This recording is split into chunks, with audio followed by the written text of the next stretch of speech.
Good morning, everyone, and welcome to Brunch with Abby and Kate. Good morning, Kate. Good morning, Abby. How are you doing? I'm good. How are you?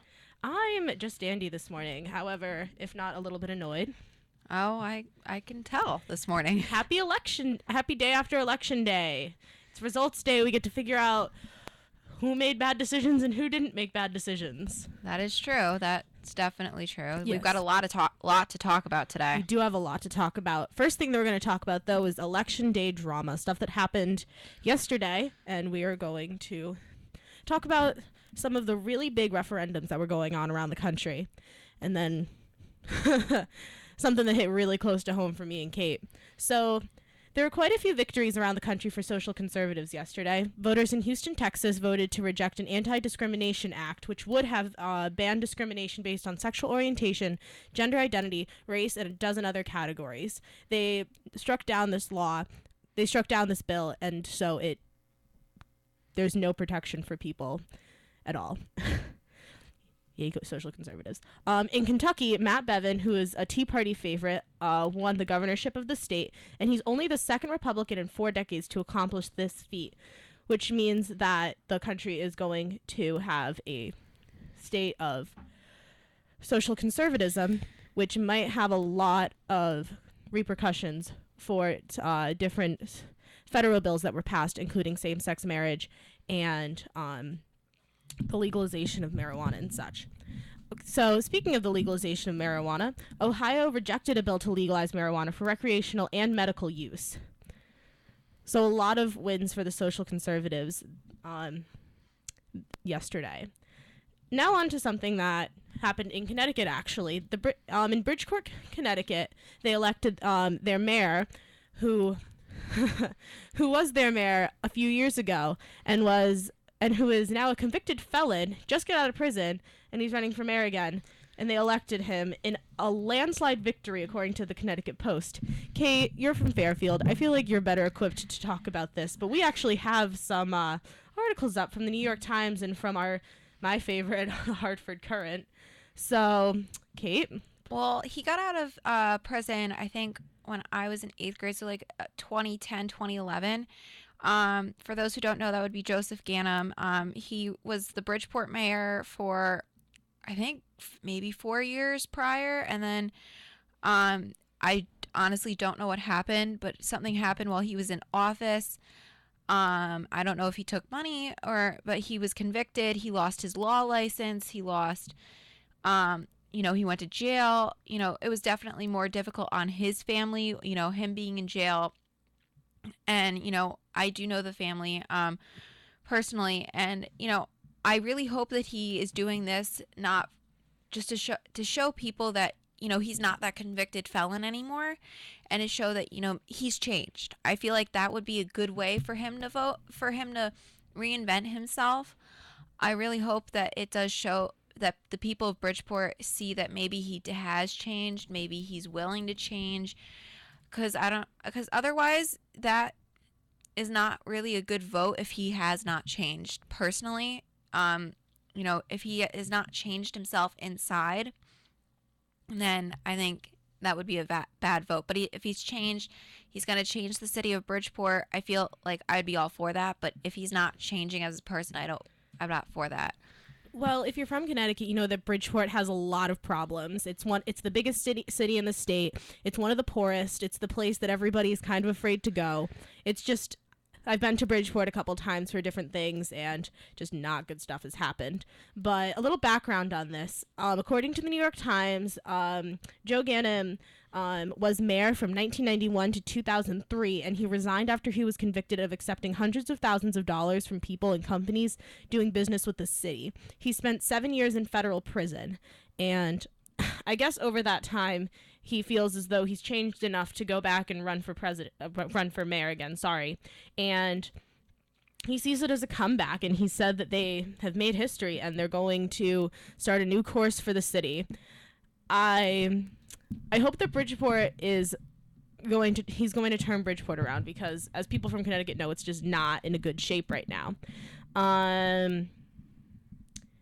Yeah, I'm not really sure how people feel about this, but apparently he won in a landslide in a 2-1 victory over the next closest competitor. So, Who was his next closest competitor, if you don't mind me asking? Mary Jane Foster, vice president of the University of Bridgeport. And then Rick Torres is probably after that, correct? Yeah. I know Rick Torres is a Republican who ran, and he ran a couple years ago too. My sophomore year of high school, I went to school with his daughter. You know, I thought in when he ran against Bill Finch, who's the current mayor right now. And I mean, he was pretty close to winning that one, but it wasn't really. They went Democratic. So that's interesting. It was interesting, and it's interesting to see that they did elect the convicted felon. But if he feels like he's changed, I think that's good. And if he wants to change Bridgeport, I think that's a great start. Bridgeport's not the safest city. It's not, it doesn't have like the best school systems. So there's a lot of stuff that needs to be changed in Bridgeport. Yeah, according to the New York Times article, he said his platform was to reduce the tax burden that is on the people of Bridgeport and to add officers to the police force. And he said that he would pull the city from bankruptcy and that he would not raise taxes. So, I mean, like, I guess that his platform is pretty good. And he is a Democrat, so that would make sense that he wants to lower the taxes. But, I mean, if he's changed, good for him. It just seems like a bad idea to go back into what had originally led him to that before, because he did it, according to this article, he did it while he was in office. So I mean, yeah, that is true. He did do that. He did take bribes while he was in office. I do remember that. I don't know. I mean, we'll have to see how this plays out, honestly, because... And we'll keep you all updated on that. Yeah, we will. So, next up, we're going to talk about an international... We're going to go from the more local tri-state area into the international spectrum on a plane crash in Egypt. A plane flying from Egypt to Russia crashed in the Sinai Peninsula last week, and the Sinai Peninsula sits between Egypt and Israel. This area has had a lot of fighting between the Egyptian army and the Islamist insurgents, but Russian authorities have ruled out the possibility of an anti-aircraft attack because the technology in the area is not powerful enough to hit a plane at 30,000 feet in the air. According to the Russian security force, they said that the missiles that they have at the moment reach only about 1,000 feet in the air. 224 people were killed in the crash, the majority of them Russians. Many countries in the region and in Europe have suspended flights over peninsula or are rerouting their aircrafts around the area because they really still don't know how the plane came down. The plane crashed only 25 minutes after only 25 minutes of flight, and investigators from around the world are saying that the plane broke apart in the air. Investigators converged on the crash site from Germany and France, Egypt and Russia. Germany and France is where the plane was built and where different international aviation sites are. They say the investigation could take months. However, they have located the plane's black boxes, which are being investigated now in Cairo, in Egypt. The plane was said to be in really good condition before takeoff, and the pilot had logged thousands of hours of experience, according to Metrojet, the company owning the downed plane, in a statement to NBC. The current speculation suggests a technical problem. However, it did explode in midair, so there's a lot of people thinking that it was a terrorist attack on the plane. And it is an area of high tension, so we'll see how that turns out in months as the investigation unfolds. Now on to the polls for next year's election season for our presidential race. Last week, NBC and the Wall Street Journal put out the results for their latest poll. And should the election happen today, Ben Carson would be neck and neck with Hillary Clinton with 47% of all voters each. Last week, we announced that Ben Carson had pulled ahead of Donald Trump in the polls, and now they have a more definitive number that is outside the margin of error, with Carson at 29% of GOP primary voters and Donald Trump dropping down to 23%. Carson leads independent voters by 13 points, and the poll set candidates against each other in mock presidential election fashion. So if that, they gave different examples of matchups. Clinton versus Trump had Clinton at 57% and Trump at 42% of all registered voters, so Clinton would win against Trump at this point. Clinton also won in the polls against Bush and Marco Rubio. Bernie Sanders led Trump by 9 points in all voters, 50 to 41%. Sanders also leads against Marco Rubio and Jeb Bush. Sanders was more points ahead of his Republican rivals than Clinton was, should she run against any of the GOP candidates. So Bernie Sanders is liked more in comparison to the Republican candidates than Clinton. The poll also revealed that many voters were disgruntled with the current political system, both in Democratic and Republican voters. So everyone's kind of annoyed. Democrats are, however, a little more optimistic about different gains that have been made for minorities and such. What do you think of this poll, Kate? I think it's interesting to see when they put them up against each other to see how they rank against each other. And it's interesting that none of the Republicans are up higher than the Democrats, which is interesting. But I think it's good to see and watch the polls too, because then whoever, if you're registered to a party, you really need to look at this stuff to see who you're going to vote for come primary elections. This stuff is helpful for people to make an educated decision. I don't feel people look at this enough to make one of those educated decisions as someone who's running our country. Yeah, that's true.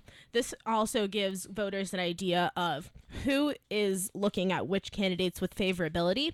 A lot of candidates it's really impressive that people are getting up to 50% of votes at this point, because that usually doesn't happen. President Obama didn't even win with 50% last time, or in his first election. And it's very early on, too, to be having 50%. And, primary elections aren't for a while. Yeah.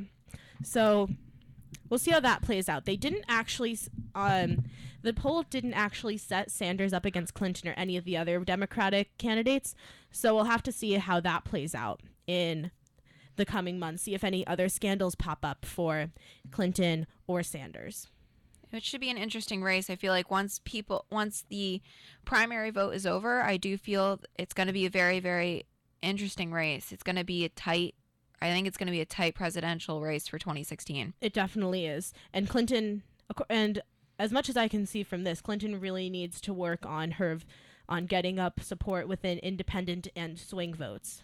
So. I think so, because Sanders has has the swing votes and the independent votes. So that's always a very good sign when a person can persuade those independents to go to one side or the other. I do think Clinton has hurt her image with the email scandal, which also is probably not helping her cause at the moment. So that's also an interesting factor. And to see that, Trump has decreased in the polls, that's probably a good thing, since his image is not where it's supposed to be. And I think some people really thought that he was running as a joke. He's obviously, I don't really think that he was ever running as a joke. I think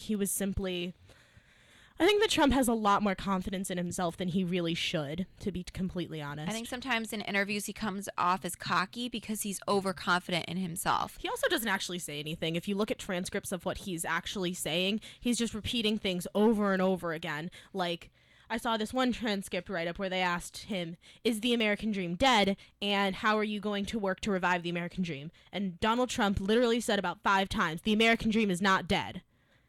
Okay, how are you going to fix that? Exactly. I think that Trump, and he apparently published a book that has all of his policies in it, but I mean, that's not going to help. That's not going to help him getting elected. So I think that's also a problem if you put out all of your views into the world.